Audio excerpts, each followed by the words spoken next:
A verse-by-verse study in the Gospel of John, ESV, with Irv Risch, chapter 21. What does John chapter 21 mean? When Jesus was first resurrected, he passed along instructions for the disciples to meet him in Galilee, Matthew 28 verses 5 to 10. He then appeared to groups of the disciples at least twice, John 20 verses 19 and 26. Eventually, the men made their way back to Galilee and are waiting for Jesus there. John refers to the body of water as the Sea of Tiberias, John 6 verse 1, reserving the term Galilee for the region, John 21 verse 1. 7 men are in this group, including Peter and John. It's not clear if Peter is bored, simply needs to earn income, or thinks he's meant to return to his former profession. Either way, when he sets out for a night of fishing, these others come along. In a piece of foreshadowing, their efforts fail, they catch nothing, John 21 verses 2 to 3. Most of the disciples were fishermen before Jesus called them to ministry. Jesus used a miraculous provision of fish to draw Peter away from his boat to become a fisher of men, Luke 5 verses 5 to 11. Now, in a similar situation, Jesus calls on the men in the boat to cast again, despite having no recent luck. In dim light, and at a distance, they wouldn't be able to clearly hear or see who it is who calls out to them. There's a good chance the men remember the earlier miracle, however. When they instantly fill their net, Peter and John fully realize who is on shore, and Peter dives overboard to swim to the beach, John 21 verses 4 to 8. Though John notes the exact number of fish caught in the net, there is no deeper meaning. This detail would have meant something to those familiar with the Sea of Galilee, probably emphasizing the large size of the catch. Now that Jesus has appeared to the disciples several times, any lingering doubts about his resurrection are gone, John 21 verses 9 to 14. When Peter bragged that he would be loyal, even when the other disciples failed, Mark 14 verse 29, Jesus responded with a dire prediction, John 13 verses 36 to 38. Peter would go on to deny even knowing Jesus, 3 times, and with great emphasis, in the hours before Christ was crucified, John 18 verses 25 to 27. Jesus seems to remind Peter of his earlier boast, asking if Peter's love for Christ is greater than the love held by the other disciples, John 21 verse 15. In this conversation, Jesus twice uses the Greek term agapeo when referring to love, while Peter uses the term phileo. These terms have distinct meanings, but they overlap enough to mean the same thing in this conversation. However, the third time Jesus asks Peter, he uses Peter's precise words. Though Peter has explicitly said he, phileo, loves Jesus, Jesus now asks Peter directly if he, phileo, loves him. Peter clearly understands the point. This 3 times repeated question echoes his own 3 times repeated denial of Christ. It's also a subtle way of Jesus hinting that just because Peter has said something is no guarantee he'll act accordingly, John 21 verses 16 to 17. Jesus called Peter after performing a miracle of providing a catch of fish, Luke 5 verses 5 to 11. He has once again duplicated that feat, John 21 verses 4 to 8. Peter denied Jesus 3 times, and Jesus has made Peter declare his loyalty 3 times. Jesus now offers both encouragement and a dire prediction. Peter is once again called to follow Jesus. However, Jesus poetically notes that one day Peter will be forcibly led, with outstretched arms. This is an indirect reference to crucifixion. While a terrible fate, this prophecy also confirms that Peter's faith will never again fail. He will be loyal to Christ, even to the point of death, just as he once bragged, John 13 verse 37. Church tradition indicates that Peter was crucified as a martyr for his faith, John 21 verses 18 to 19. Christ's prediction of Peter's death leads Peter to a natural question. John, who only refers to himself indirectly, John 1 verse 37, 13 verse 23, 18 verses 15 to 16, 19:26, is nearby. Peter naturally wonders what will happen to him. Jesus' response is not harsh, but it is blunt. What happens to John is irrelevant to Peter's faith. Peter simply needs to follow Christ, regardless of God's will for other people. Unfortunately, some believers misinterpret Jesus' remarks. Though he is refusing to make a prediction about John, some assume this means John will live forever, or at least until Jesus returns. John makes a point of repeating Jesus' exact words to show this was not the case, John 21 verses 20 to 23. The last verses of the Gospel of John act as a signature, or a certification. These words seem to be a combination of John's own writing, the validation of a scribe, and possible the endorsement of a local church. John may have switched from an assistant recording his speech to handwriting the end of this letter. The reference to "we know that" confirms that others validated John's message. This might be a note included by those to whom John first gave this writing. John ends his eyewitness account by reminding the reader that no single book could contain every detail of Jesus' earthly ministry, John 21 verses 24 to 25. Chapter context. The final chapter of the Gospel of John evokes the recent trend of a post-credits scene from films.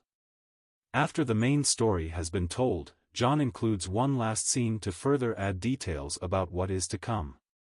After Jesus' resurrection and appearances, he meets with the disciples near Galilee. A major outcome of this meeting is Peter's restoration to his former status. No finite work could fully explain Jesus' ministry, so John's eyewitness account is only part of those truths. Verse by verse. Verse 1. After this Jesus revealed himself again to the disciples by the Sea of Tiberias, and he revealed himself in this way. To this point, the resurrected Jesus has made at least 3 specific appearances to a group of disciples, John 20 verses 19 and 26. In another encounter, with women at his tomb, Matthew 28 verses 9 to 10, Jesus passed along instructions for the disciples to meet him in Galilee. John typically uses the term Galilee to refer to the region, and the name Sea of Tiberias for the water, John 6 verse 1. Peter is one of 7 disciples in a group who will go out fishing, John 21 verses 2 to 3. As they are waiting for Christ to arrive, their trip is either out of boredom or normal work to earn money. Their lack of success, in a sense, reaffirms that their days of catching fish are over, John 21 verse 3. Jesus called them to be fishers of men, instead, Matthew 4 verse 19, John 21 verse 4. Context summary. John 21 verses 1 to 14 begins by describing another encounter between the disciples and Jesus, after his resurrection. 7 of them have an unsuccessful night fishing. This is possibly a sign that their calling is to be evangelists, not anglers. A figure on the beach tells them to cast their net to the other side of the boat, resulting in a massive catch. John realizes the man is Jesus, and Peter dives overboard to swim to shore. There, the other disciples arrive to find a breakfast of bread and fish waiting for them, along with Jesus. Verse 2. Simon Peter, Thomas, called the twin, Nathanael of Cana in Galilee, the sons of Zebedee, and 2 others of his disciples were together. When Jesus spoke to several women shortly after his resurrection, he passed along instructions meant for the disciples. They should meet him in Galilee, Matthew 28 verses 9 to 10. Between then and the moment depicted in this verse, Jesus has made at least 2 appearances to groups of the disciples, John 20 verses 19 and 26. It's not clear if all the disciples made their way to Galilee yet, but for now there are 7 together: Peter, John 20 verses 1 to 3, Thomas, John 11 verse 16, 20-28, Nathanael, John 1 verses 45 to 49, James and John, Matthew 10 verse 2, Luke 5 verse 10, and 2 others who are not named. Though Jesus told these men he would meet them in Galilee, we're not told if other instructions were given. The men might simply be waiting. Either from boredom, or a need to earn a living, Peter will decide to go back out onto the lake and resume fishing, John 1 verses 35 to 42. The other 6, for the same possible reasons, will go with him. John 21 verse 3. Verse 3. Simon Peter said to them, I am going fishing. They said to him, We will go with you. They went out and got into the boat, but that night they caught nothing. Prior to being called by Christ, many of the disciples were fishermen. John 1 verses 35 to 42. After his resurrection, Jesus told the men to meet him in their home region of Galilee. Matthew 28 verses 9 to 10. Prior to this moment, he has already appeared to these men. John 20 verses 19 and 26, but were not told if they were given further directions. 7 men are in a group. John 21 verse 2, including Peter. He once again takes charge and plans to resume fishing. Whether he's simply looking to earn money, or catch food, or stave off boredom, Scripture does not say. Nighttime fishing is not unusual, Luke 5 verse 5, and it's not abnormal for experienced fishermen to come up without much of a catch on some trips. In this case, however, the lack of fish will serve to make a useful point. Jesus has called these men to be fishers of men, Matthew 4 verse 19. That is, their purpose is now to evangelize others. When Christ appears on the shore, and miraculously directs their net, John 21 verse 4, it's proof he can provide for their needs. Unless their efforts are aligned with his purpose, they won't succeed. Verse 4. Just as day was breaking, Jesus stood on the shore, yet the disciples did not know that it was Jesus. Peter and 6 other disciples have returned to Galilee after Jesus' resurrection, Matthew 28 verses 9 to 10, John 21 verses 1 to 2. Most of these were fishermen before Christ called them, John 1 verses 35 to 42. In one of his earlier lessons, Jesus directed Peter to make what seemed to be a pointless change in his technique, to cast the net on the other side of the boat, Luke 5 verses 3 to 5. The result was a catch of fish so large it nearly sank 2 boats, Luke 5 verses 6 to 7. Peter recognized that this wasn't just a lucky guess, but a supernatural miracle, and reacted accordingly, Luke 6 verse 8. The current fishing trip may have been meant to simply pass time, or to earn money. Either way, it was unsuccessful, John 21 verse 3. As the sun comes up, they see a figure on shore, who calls out. What he tells them will echo Jesus' earlier instructions, John 21 verses 4 to 5, and Peter will once again understand that it is the Son of God who is speaking, John 21 verses 6 to 7. Verse 5. Jesus said to them, Children, do you have any fish? They answered him, No. At sunrise, and after an unsuccessful night of fishing, John 21 verses 1 to 3, the disciples are not likely to recognize anyone standing far away on the shores of Galilee, John 21 verse 4. The figure they see is Jesus, who calls out to ask if they've caught anything. The Greek term paideia literally refers to children, but can also be a figure of speech. One can imagine a modern person calling out in English, You kids didn't catch anything, did you? A few years before, Jesus responded to a fruitless night of fishing by commanding Peter to cast his nets off the other side of the boat, Luke 5 verses 3 to 5. The result was a clear miracle, Luke 5 verses 6 to 7, resulting in Peter's declaration of faith, Luke 5 verse 8. In this encounter, Jesus will give a similar instruction, John 21 verse 6, with similar results, John 21 verse 7. Verse 6. He said to them, Cast the net on the right side of the boat, and you will find some. So they cast it, and now they were not able to haul it in, because of the quantity of fish. Early in his earthly ministry, Jesus rowed out on a boat with Peter, who had just come up empty after an entire night of fishing. Peter cooperated with a seemingly petty request from Jesus, resulting in a massive haul, Luke 5 verses 3 to 7. Peter reacted to this in faith, Luke 5 verse 8. More recently, Peter and 6 other disciples are waiting for Jesus in Galilee, Matthew 28 verses 9 to 10, John 21 verse 1. They've decided to go fishing once more. This is either out of boredom or to resume the trade, John 21 verses 1 to 3. This night, like the other, has been a failure. Due to the early light, John 21 verse 4, they don't recognize the person on shore calling out. His question is casual, John 21 verse 5, something like a modern English speaker saying, "You kids didn't catch anything, did you?" What Jesus says is much like his advice in their earlier encounter, and with almost the same results. This is not a chance occurrence, as if they caught only a few fish, or continued with a successful night. If catching fish was simply a question of casting the net a few feet away, these experienced men, John 1 verses 35 to 42, would have done it already. There's a good chance they already had. Yet now the net is so full they can't pick it up.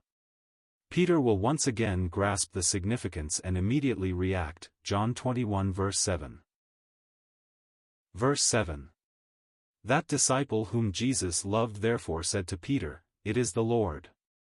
When Simon Peter heard that it was the Lord, he put on his outer garment, for he was stripped for work, and threw himself into the sea. Peter, John, and 5 other disciples, John 21 verses 2 to 3, ended a night of fishing without any success. The common way to work on a fishing boat in that era involved removing one's outer garments. Though the English term naked means entirely lacking clothes, the Greek term gymnos more generally means someone lightly or poorly clothed. As the dawn breaks, the men hear a man standing on shore asking about their catch, telling them to cast on the right side of the boat, John 21 verses 4 to 6. The result is an enormous hull, so big it can't be pulled on board. John, as he often does, refers to himself indirectly as that disciple whom Jesus loved, John 13 verse 23, 19 verse 26, 20:3. The miraculous results of the man's advice echo a similar incident from the disciples' early days with Jesus, Luke 5 verses 4 to 6. Recognizing the supernatural power of that event, Peter had reacted in faith, Luke 5 verse 8. Here, the instant appearance of so many fish makes the identity of the man on shore obvious. This is Jesus. Peter's reaction is typically dramatic. He hastily throws on his outer clothes and jumps into the water so he can swim to shore. The others will follow, as they can, hauling the overloaded net, John 21 verse 8. Verse 8. The other disciples came in the boat, dragging the net full of fish, for they were not far from the land, but about 100 yards off. Jesus sent the disciples back to Galilee after his resurrection, Matthew 28 verses 9 to 10. Although most of the men had been fishermen, John 1 verses 35 to 42, this does not mean Jesus intended them to go back to their old career. Early in their travels, Jesus had miraculously provided a massive catch of fish, Luke 5 verses 5 to 8, then told the disciples they'd now be fishers of men, Luke 5 verses 10 to 11. For whatever reason, Peter and 6 other disciples had gone out to fish overnight and caught nothing, John 21 verses 1 to 4. A man appeared on shore and told them to cast once more, resulting in another enormous haul, John 21 verses 5 to 6. This left no doubt that the man was Jesus, so Peter jumped overboard and swam to shore, John 21 verse 7. The remaining men, including John himself, are left to tow the boat to shore. Verse 9. When they got out on land, they saw a charcoal fire in place, with fish laid out on it, and bread. Several of Jesus' disciples went on a nighttime fishing trip, John 21 verses 1 to 4, while waiting for their master to meet them in Galilee, Matthew 28 verses 9 to 10. Jesus had appeared on the shore and told them to cast once again, despite catching nothing the entire night. The result was a massive haul, and Peter reacted by jumping overboard so he can swim to shore, John 21 verses 5 to 7. The others are only now arriving with the boat and its overfilled net, John 21 verse 8. In the early days of their discipleship, Peter and these other men had seen a similar miracle, when Jesus provided them an enormous catch after a night of failure, Luke 5 verses 5 to 8. After that, Jesus had called them to be fishers of men, and they had left their trade behind. Luke 5 verses 10 to 11. By the time the men arrive at the beach, Peter and Jesus have prepared a small fire to cook a breakfast of fish and bread. This will set the scene for Jesus to remind Peter of another, less happy memory, John 21 verse 17. Both moments will connect as Jesus restores Peter's status as a faithful disciple. Verse 10. Jesus said to them, "Bring some of the fish that you have just caught." After Jesus' resurrection, Matthew 28 verses 9 to 10, he told the disciples to meet him in Galilee. At some point, 7 of them went fishing, but caught nothing over an entire night of work, John 21 verses 1 to 4. At dawn, Jesus appeared and told them to cast again, resulting in a huge netful of fish, John 21 verses 5 to 6. In typical fashion, Peter responded by jumping overboard and swimming to shore, John 21 verses 7 to 9. When the others arrived, they found a small fire, with a few fish already cooking, and bread, along with Peter and Jesus. Though there's food already being cooked, there's no reason to waste the catch. Jesus' instruction here is practical. The shared meal will be the backdrop of a conversation that restores Peter, John 21 verse 17, after his embarrassing fall, John 18 verses 25 to 27. Verse 11. So Simon Peter went aboard and hauled the net ashore, full of large fish, 153 of them. And although there were so many, the net was not torn. Peter had jumped overboard in excitement after realizing Jesus was waiting for the disciples on the shore, John 21 verse 7. The others followed behind with an enormous catch of fish, which Jesus told them to be sure to bring in, John 21 verses 8 to 10. The number of fish mentioned here does not have any deeper meaning. There is no symbolism to the number 153, nor any importance other than John is giving an eyewitness account. Presumably, to fishermen of that era, this would have been a meaningful sense of just how many fish were caught.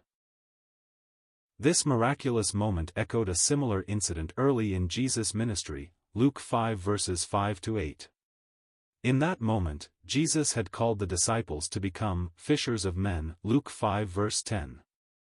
Though Peter loyally followed Christ, he also succumbed to fear and denied Jesus several times in the hours before the crucifixion, John 18 verses 25 to 27. As they eat a breakfast of fish and bread, Jesus will restore Peter to his calling as a disciple, John 21 verses 17 to 19. Verse 12. Jesus said to them, "Come and have breakfast." Now none of the disciples dared ask him, "Who are you?" They knew it was the Lord. When Jesus first rose from the dead, he passed along a message telling the disciples to meet him in Galilee, Matthew 28 verses 9 to 10. He then made at least 2 appearances to groups of disciples, John 20 verses 19 and 26. This time, he appeared on shore while the men were out on the water in dim light, John 21 verses 1 to 4. The miraculous catch of fish confirmed that it was Jesus, John 21 verses 5 to 11. The disciples' lack of questions about Jesus' identity can be taken in several ways. One possibility is John emphasizing the lack of doubt, as if saying, "There's no need to ask, since it's clear." The other option is that the men believe this is Jesus, but they're tempted to ask, just to be sure. This would be like someone asking a close friend, "Is it really you?" Or, as when seeing someone wearing new clothes with a new hairstyle, Jesus' resurrected form might have been subtly different, Luke 24 verses 13 to 16, 31, John 20 verse 14. This would cast John's remark as reassurance. Even though Jesus' appearance was not exactly as it had been, there was no valid reason to think it was someone else. Verse 13. Jesus came and took the bread and gave it to them, and so with the fish. The simple act of sharing a meal, especially in the ancient world, represents friendship and trust. Jesus told his disciples to wait for him in Galilee, Matthew 28 verses 9 to 10. They obeyed, John 21 verses 1 to 2, after Jesus had made at least 2 appearances to gatherings of his followers, John 20 verses 19 and 26. This latest meeting, John 21 verses 9 to 12, has a more casual, friendly feel than earlier incidents. After breakfast, Jesus will address an important issue, Peter's embarrassing denial of Christ, John 13 verses 36 to 38, 18:25-27. Some years before, Jesus had demonstrated a miracle, using fish, Luke 5 verses 5 to 8, to call Peter to be a fisher of men, Luke 5 verses 10 to 11. In the upcoming conversation, Jesus will poignantly remind Peter of his sin, while restoring him to his calling, John 21 verses 17 to 19. Verse 14. This was now the 3rd time that Jesus was revealed to the disciples after he was raised from the dead. After Jesus' crucifixion, the disciples hid in fear. And yet, the resurrected Christ was able to appear to them, in his glorified body, John 20 verses 19 and 26. Most recently, Jesus has arrived in Galilee, calling out to the disciples as they fish, John 21 verses 1 to 8. Between the miracle of a netful of fish and seeing him up close, there is no question that this is really Christ, John 21 verses 9 to 13.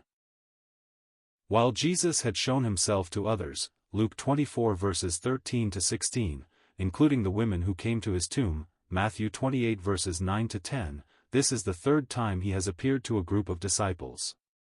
His purpose here is not merely to meet his followers, but to give Peter an important message, John 21 verses 17 to 19.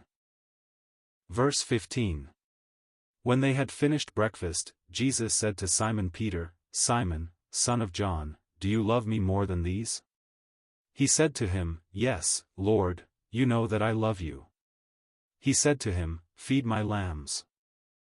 Peter, John, and 5 other disciples are eating with a resurrected Jesus on the shores of Galilee. Jesus has just performed a miracle, resulting in a huge catch of fish, John 21 verses 6 and 11. That echoed an earlier miracle where Jesus had first called Peter to become a disciple, Luke 5 verses 5 to 11. Only a few days earlier, Peter had stood by a fire and denied even knowing Jesus, John 13 verses 36 to 38, 18:25-27. Now Peter stands by another fire, and Jesus will make him repeat his loyalty 3 times, John 21 verses 16 to 17. Jesus' question about whether Peter loves him more than these is probably a reference to the other disciples.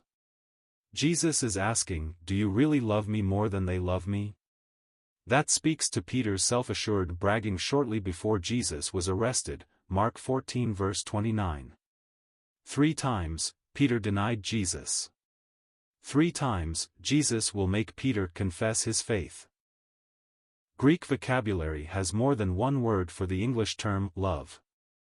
As in English, however, words can have nuanced and overlapping meanings. Jesus will use 2 root words, agapeo and phileo, in his questions.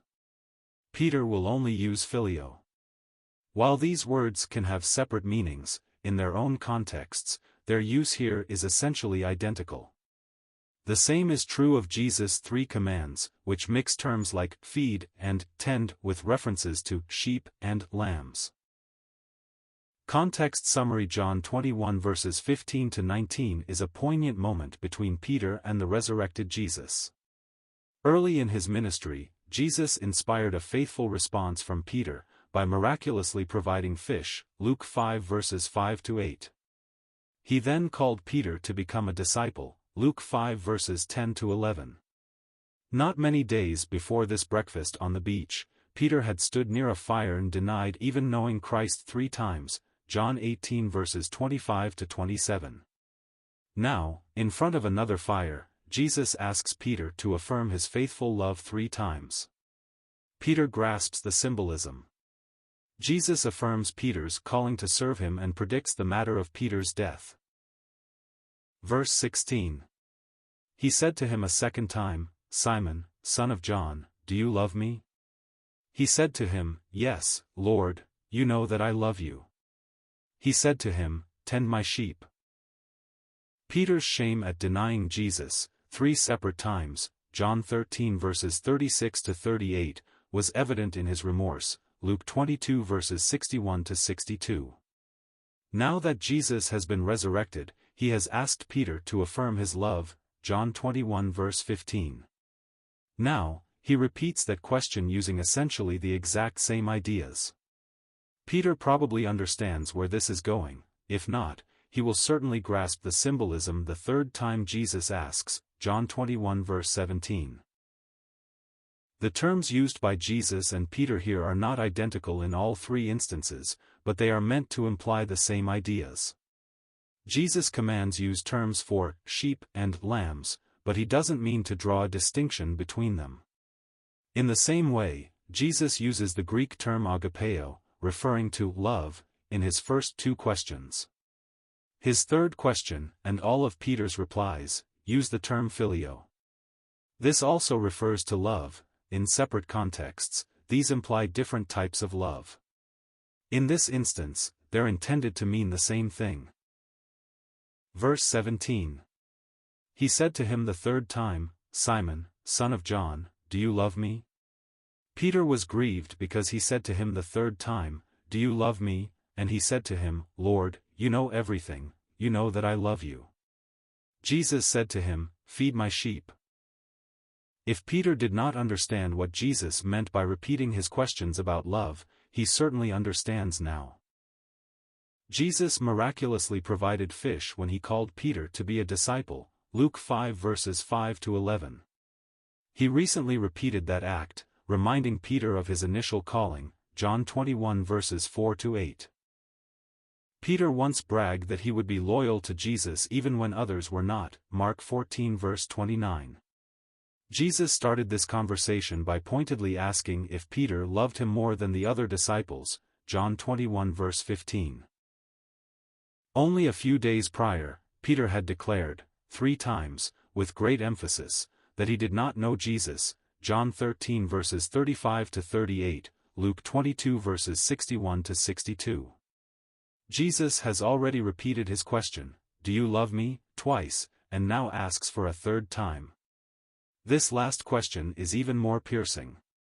In the first 2 questions, Jesus' reference to love used the Greek term agapeo. Both of Peter's answers used the closely related term phileo. Now, Jesus uses the exact same word as Peter. For this third question, Jesus is asking Peter, do you, phileo, me, after Peter has just said, twice, I, phileo, you. The implication is clear. Peter has said this very thing, twice, using those exact words, but Jesus wants to hear it a third time.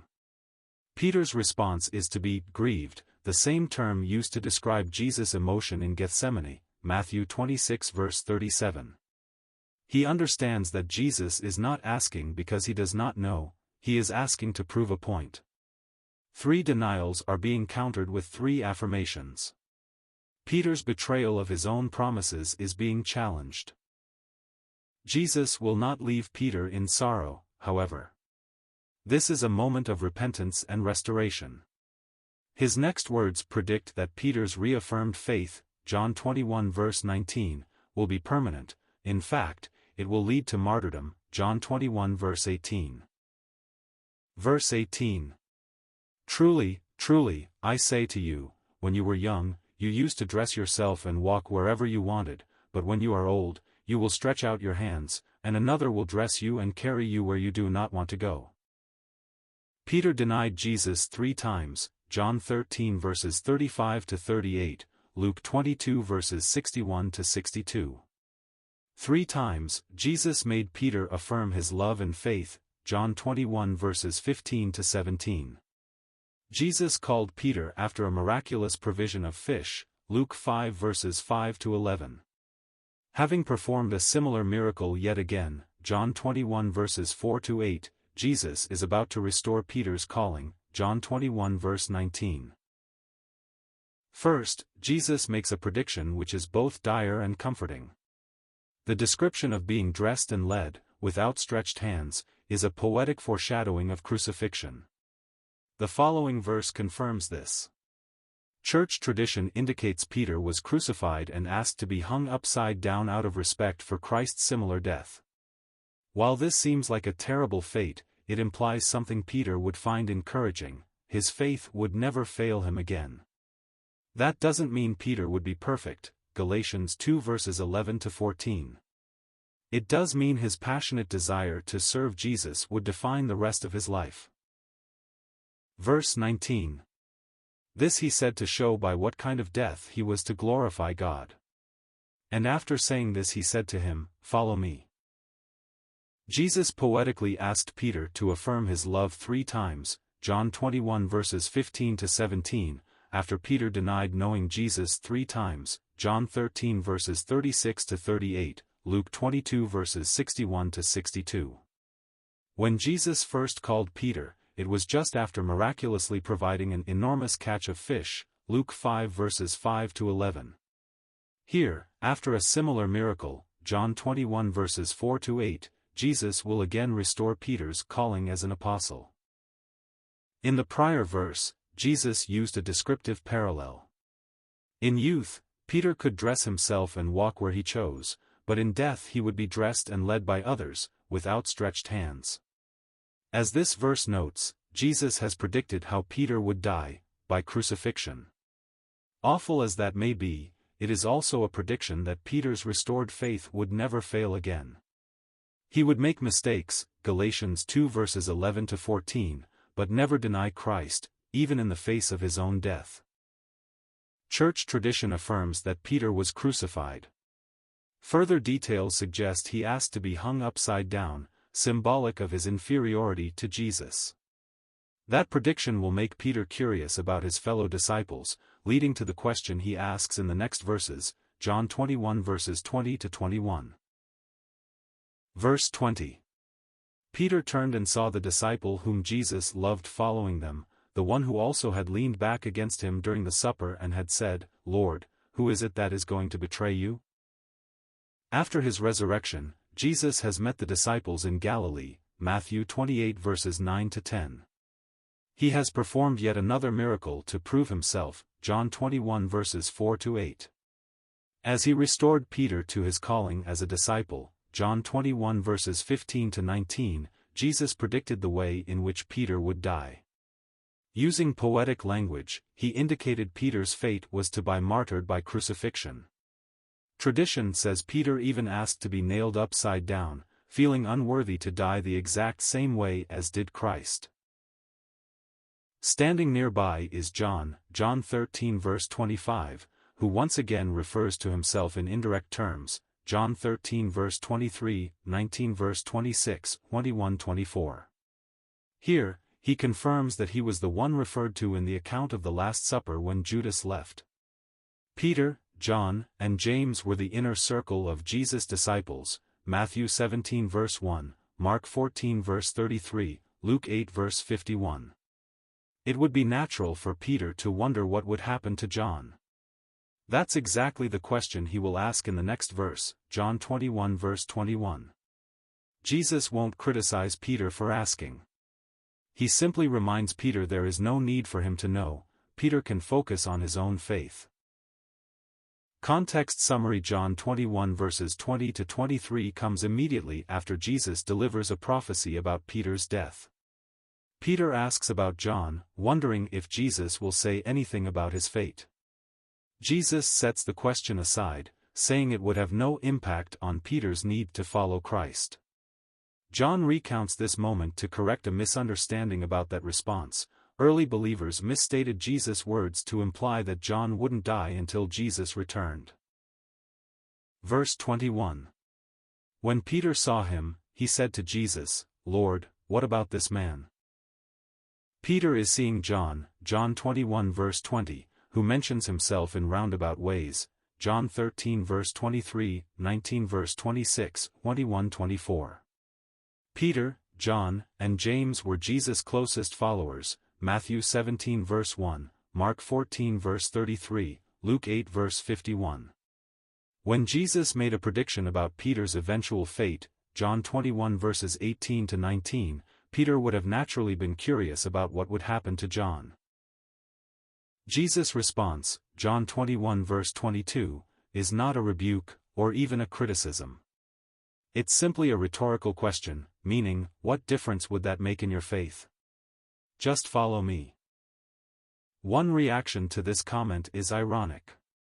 Jesus is neglecting to make a prediction, but some early Christians will misinterpret it as a prophecy, anyway. In the time between Jesus making the statement and John's writing of this account, rumors will spread that John would not die until Jesus returned. John will feel the need to refute that mistake directly, John 21 verse 23. Verse 22. Jesus said to him, "If it is my will that he remain until I come, what is that to you? You follow me." This comes immediately after Jesus has restored Peter after a painful fall, John 13 verses 36 to 38, 21:17. The prophecy about Peter's death, in a way, also serves as a prediction that Peter's faith will never fail. John, James, and Peter were Jesus' closest followers, Matthew 17 verse 1, Mark 14 verse 33, Luke 8 verse 51. Jesus has just predicted the nature of Peter's death, with John standing nearby, John 21 verses 18 to 20. Out of natural curiosity, Peter has asked about John's fate, John 21 verse 21. Jesus' response is not harsh, but it is direct. He gives no prediction, but only points out that what happens to John has nothing to do with Peter's faith. Peter doesn't need to know what will happen to John. Now that he's been restored, he just needs to obey, "You follow me." Even if John were to live from that moment until Jesus' second coming, it would not change Peter's calling or his need to obey Christ in faith. That principle applies, more broadly, to Christians even today. It's good to care about the fate of others. We should seek to meet their needs.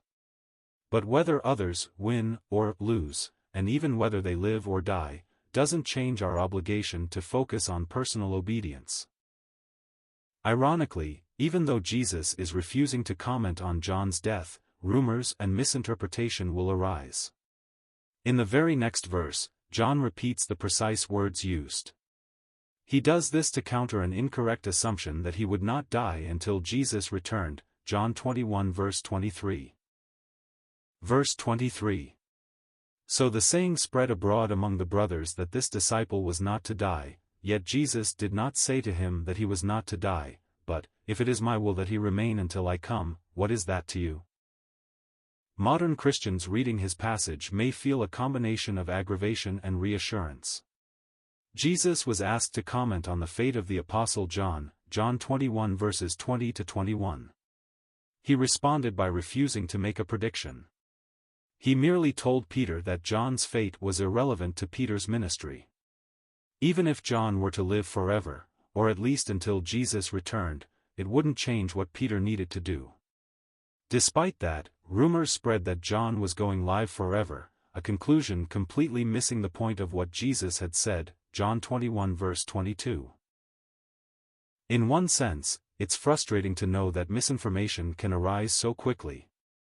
In the time between Jesus' resurrection and John's writing of this gospel, a mistaken claim popped up that John needed to formally renounce. And yet, this is also an encouraging detail. This is among the latest written works of the New Testament. That men like John are alive and able to refute mistakes strongly supports the accuracy of Scripture. These books were recorded and in circulation while eyewitnesses were still alive to rebuff false beliefs, John 21 verses 24 to 25. Verse 24. This is the disciple who is bearing witness about these things, and who has written these things, and we know that his testimony is true. This verse acts like an endorsement, or a notary's seal, on the Gospel of John. John is infamously modest in his writing, despite his eyewitness testimony driving the entire content of the book.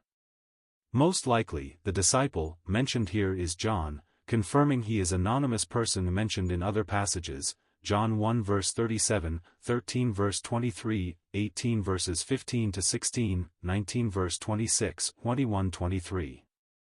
The last words of this text, coming after John identifies himself, are the only ones in the Gospel of John spoken directly from an explicitly first-person perspective, John 21 verse 25.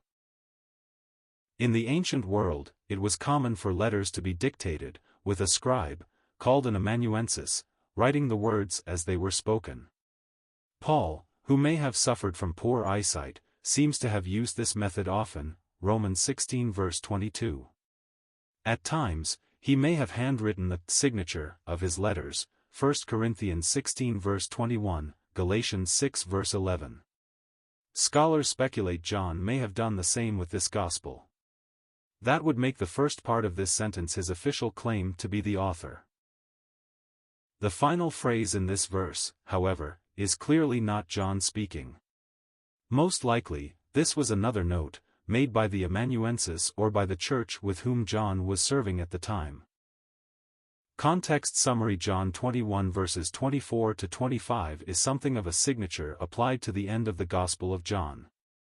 The words of these last two verses are probably a combination of John's dictation to a scribe, a note from either that scribe or another believer, and possibly John's own handwritten note.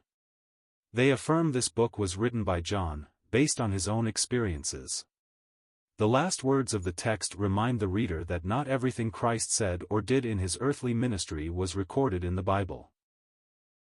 Verse 25. Now there are also many other things that Jesus did. Were every one of them to be written, I suppose that the world itself could not contain the books that would be written. Throughout the Gospel of John, there have been overtly anonymous references to a particular disciple, John 1 verse 37, 13 verse 23, 18 verses 15 to 16, 19 verse 26, 21-23. The prior verse seems to confirm this person is John, the author of the entire work, John 21 verse 24. John may have used a secretary to write down his words as he spoke, partly explaining why this writing ends with a specific claim to authorship. There appears to be an additional stamp of approval, possibly from a local church, attached to that statement as well. Here, the signature concludes with the Gospel of John's only explicit use of a first-person perspective.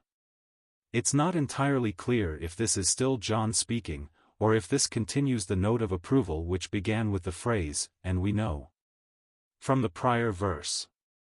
Either way, it makes the point that Jesus' earthly ministry could not be fully detailed in a single book. Further, to explain or understand those words would require immense effort.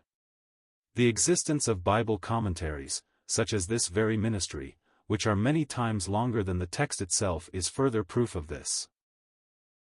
The truth John proclaimed as the very Word of God, John 1 verse 1, defies our attempts at perfect explanation, Isaiah 55 verses 8 to 9, 2 Peter 3 verse 16, Hebrews 5 verse 11. That which God has included in Scripture is not enough to answer every possible question we may ever have. Yet it more than adequately tells us what we must know to be restored with God, John 20 verses 30 to 31. Book summary: the disciple John wrote the Gospel of John decades after the Gospels of Matthew, Mark, and Luke were written. The author assumes that a reader is already familiar with the content of these other works. So, John presents a different perspective, with a greater emphasis on meaning. John uses 7 miracles, which he calls signs, to prove that Jesus is, in fact, God incarnate. Some of the most well-known verses in the Bible are found here. None is more famous than the one-sentence summary of the Gospel found in John 3 verse 16. End of chapter 21 and the Gospel of John. Please note: the material use in this video is from BibleRef.com, which is from Got Questions Ministries and is posted here to be read by immersive reader in the Edge browser. If you copy this material, please follow these rules. Content from BibleRef.com may not be used for any commercial purposes, or as part of any commercial work, without explicit prior written consent from Got Questions Ministries. Any use of our material should be properly credited. Please make it clear the content is from BibleRef.com. BibleRef.com content may not be altered, modified, or otherwise changed unless such changes are specifically noted.